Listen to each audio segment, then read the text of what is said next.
tukki yu bari lañu nemmeeku jamono ji ci sous-région bi le président de la République du Sénégal et son premier ministre di ko amal loolu tax mu jur coow lu bari ak ay waxtaan ci penc mi lan moo waral tukki yu bari yooyu lan la ci Sénégal di gagné waaye également jet privé bi Ousmane Sonko doon voyager jur na coow mais d'abord ndax lu yanu maanaa la ak lan moo ko waral en réalité boo bëggee ay tontu ci laaj yooyu yépp da ngay seetaan vidéo bi ba mu jeex car ici on décrypte sans filtre sans détour dal leen ak jàmm ci Kosso Décrypte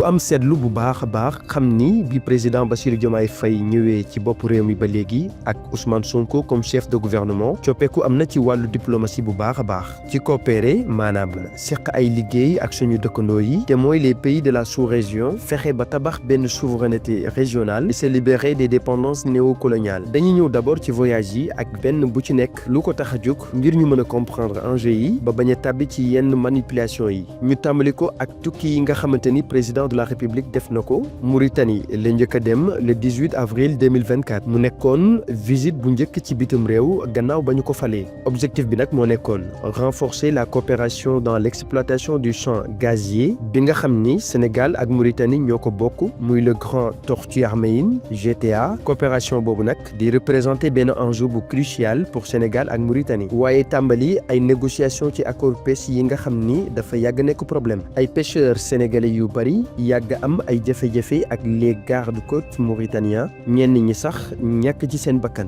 donc waxtaan mënul woon ñàkk ngir mën a trouver benn équilibre entre les besoins des pêcheurs sénégalais et la préservation des ressources halieutiques mauritaniennes mu jóge Mauritanie dem Gambie le 20 avril 2024 bi nekkoon consolider relation bi dox ci diggante ñaari dëkk yi di Sénégal ak Gambie ak résoudre certains problèmes lu ci mel ni coupe illégale de bois muy daggum garab yi ci àll bi te yàgg am lool depuis 1994 ak régime Yaya Jammeh malheureusement loolu mi ngi wéy di am ba léegi beneen bi mooy les membres du mouvement des forces démocratiques de Casamance MFDC yi doon xeex depuis les années 1980 pour l'autonomie Casamance ñu ci bari Gambie la ñuy làqatu bu ñu leen génnee Sénégal waaye les forces de défense et de sécurité sénégalaises yi nga xam ni dañoo am dayoo bu rëy ci dispositif sécuritaire de la CEDEAO ñoom itam nekk di assurer la protection du président gambien Adama Barrow donc ak point yi yépp mënul woon ñàkk le président de la République Bassirou Diomaye Diakhar Faye dem fa amal fa ay waxtaan mu jóge fa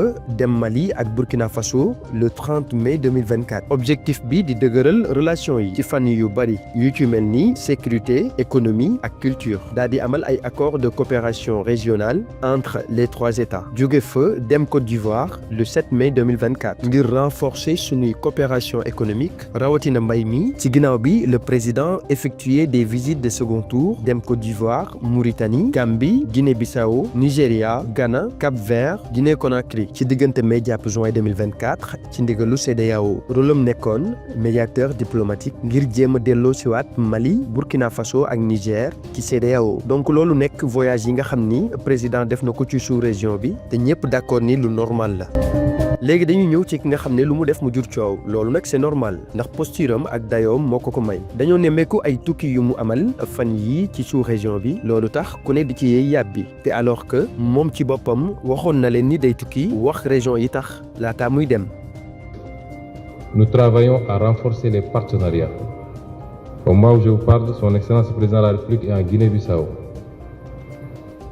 Pour renforcer ce partenariat-là, et moi-même, dans 2 jours, j'entamerai un périple en Côte d'Ivoire, en Sierra Leone et en Guinée-Conakry. Parce que imaginez ce qu'on peut faire avec le gaz sénégalais, couplé à la bauxite de Guinée, ou offert de la Sierra Leone, mais c'est extraordinaire ce qu'on peut faire. Voilà les sources de développement sur lesquelles nous devons travailler.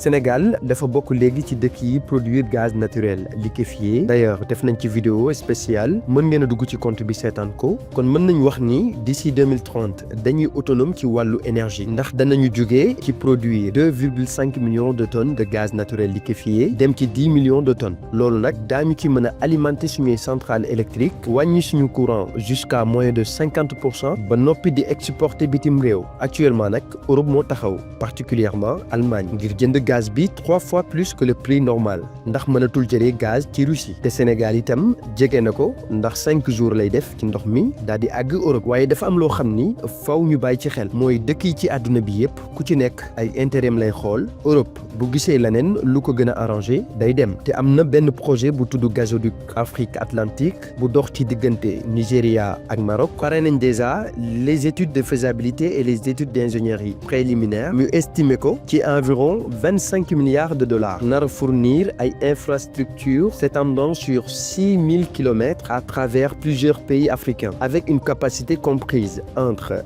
15 et 30 milliards de mètres cubes de gaz par an loolu nag dëkk yu mel ni Europe duñu ko gis ba noppi wéy di des ci Sénégal léegi pourquoi pas ñun Sénégal ñu teel a wut ay partenaires d'autant plus que sous région bi li leen yàlla may ci ay ressources comme ñun kenn xamul lu mu toll waaye Afrique li ko tardel mooy Sénégal day yor ñànk tangam à côté Guinée yor ñeexu Yaasam à côté Sierra Leone yor bu Domodaam ci côté bee Mali yor ñeexu Mafem à côté bu ku nekk toogee ruqam kenn mën naa bañ a jariñu ci li ko yàlla may Ousmane Sonko daf ni nag moom dañuy tibb ci suñu ñànk tang yóbbul leen ñu ñam ba noppi tànk ci seen ñeex ñëw ci suñu réew ñeex ba mu tooy boole lekk mu rees ak jàmm te mooy la mutualisation des moyens pour une souveraineté énergétique Ousmane Sonko dellu wax une solidarité africaine stratégique mais il pose aussi les bases d'un modèle économique solidaire et pratique bi ci njëkk mooy interconnexion des réseaux électriques Sénégal Mali Guinée beneen bi di partage de gazoducs et raffineries beneen ba di créer benn fonds bu souverain pour investir dans la transformation locale des ressources naturelles loolu nag mooy l'opposé du modèle extractif colonial mais fii c'est l'Afrique qui contrôle transforme vend et consomme ses richesses ñaari exemple lañ leen di jox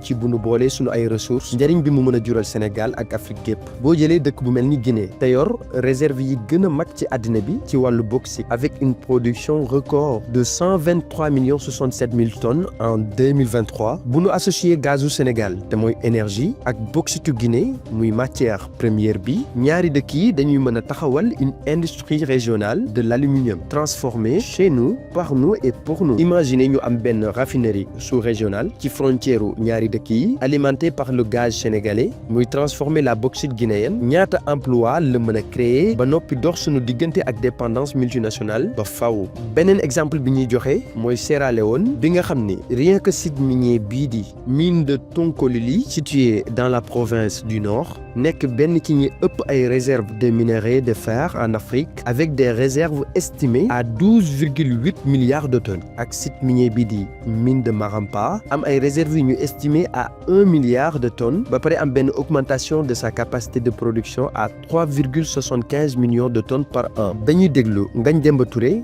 directeur général de la Société des mines du Sénégal ci naka la ñu mën a boolee gazu Sénégal ak feeru Sierra Leone pour l'intérêt des deux pays. fer nag mooy base du développement parce que yeneen secteur yëpp li ko war a tirer mooy la maîtrise de l'acier moo tax guerre yi am ci àdduna bëri na loo xam ne acier moom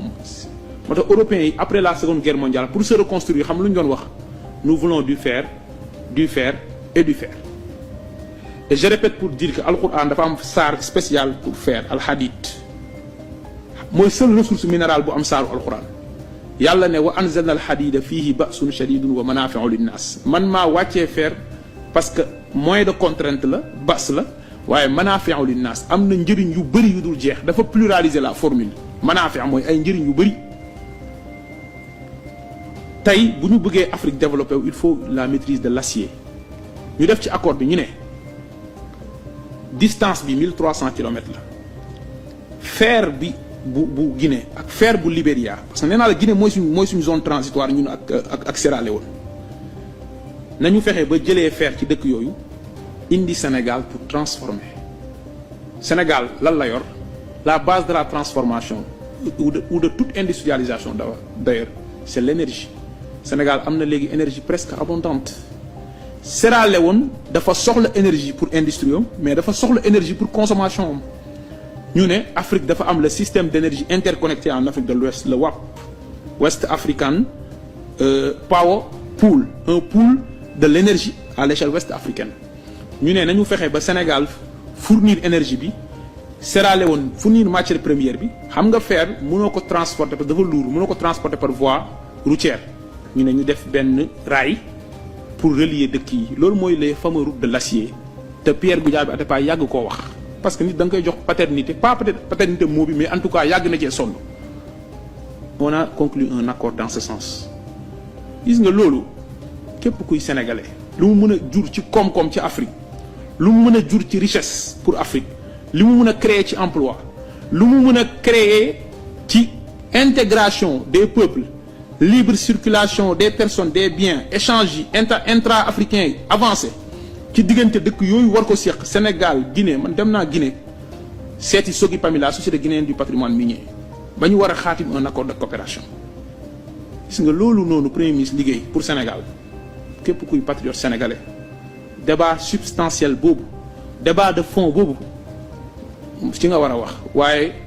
jet privé la yéeg fi mu dem président foroon dem franchement je me dis que est-ce que nous méritons Ousmane Sonko comme premier ministre est-ce que ñun léegi yaakaar naa lépp leer na coowal jet privé bi mën nañ koo jël tegee à côté ndax déjà visite yu bari boo koy amal ci dëkk yi nekk ci sous-région bi dafay soxla benn déplacement bu rapide et bien coordonné ci gàttal jet privé benn outil logistique la mais pas un luxe personnel muy benn te ci cas bi c'est l'intérêt stratégique du Sénégal qui prime ay rencontre bilatérale lañ ci doon def amal négociation économique ñi yuuxu nag di wax ne scandale la dañuy wër nu ñu détourner l'attention des objectifs profonds de cette diplomatie active et panafricaine mais ici sur Kosso Décrypte on vous dit tout sans filtre sans détour Kosso Décrypte la vérité n'a pas peur de la lumière.